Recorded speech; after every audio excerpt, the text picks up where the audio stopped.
Companies produce four primary financial statements that together provide a complete picture of financial performance, position, and cash movements. The income statement, the balance sheet, statement of financial position, the cash flow statement, and the statement of changes in equity. The income statement reports revenues, expenses, gains and losses over a defined period, showing whether the company earned a profit or suffered a loss. Key line items include sales, revenue, cost of goods sold, gross profit, operating expenses, operating income, EBIT, interest and taxes, and net income. Common metrics derived from it are gross margin, operating margin, and net profit margin.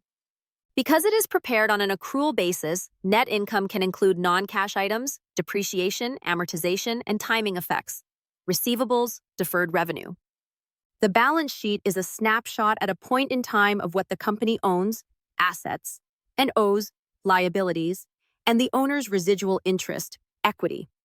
Major categories are current and non-current assets, cash, accounts receivable, inventory, property, plant and equipment, intangible assets, and current and non-current liabilities, accounts payable, short and long-term debt.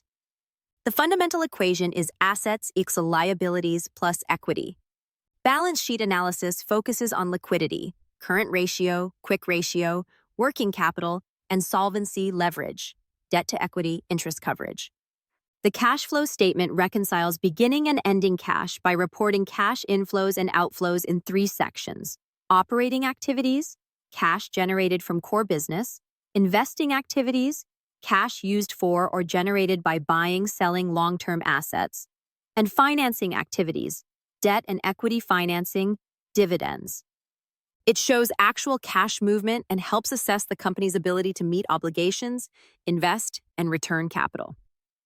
Because accrual accounting can make net income differ from cash generation, free cash flow, operating cash flow minus capital expenditures, is a critical metric.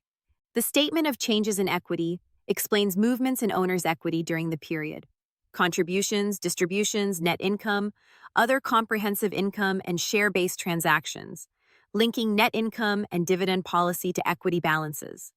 The statements are interconnected. Net income from the income statement flows into retained earnings on the balance sheet and into the cash flow statement as the starting point for operating cash flow under the indirect method. Non-cash charges and working capital changes explain differences between accrual net income and cash from operations.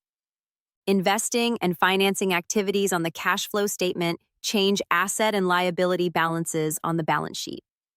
Key ratios and signals to monitor: profitability, gross margin, operating margin, net margin, ROA, ROE, liquidity, current ratio, quick ratio, cash ratio, efficiency, inventory, turnover, receivables turnover, days sales outstanding, leverage, debt to equity, debt to assets, interest coverage, cash health, operating cash flow, free cash flow, cash conversion cycle. Practical reading checklist: review trends over multiple periods, compare margins to peers, one industry, reconcile net income to operating cash flow, assess recurring versus one-time items, check maturity profile of debt and covenant risks, and ensure working capital trends are sustainable. Together, the four statements provide the data needed to evaluate profitability, risk, liquidity, growth capacity, and the company's ability to generate and deploy cash.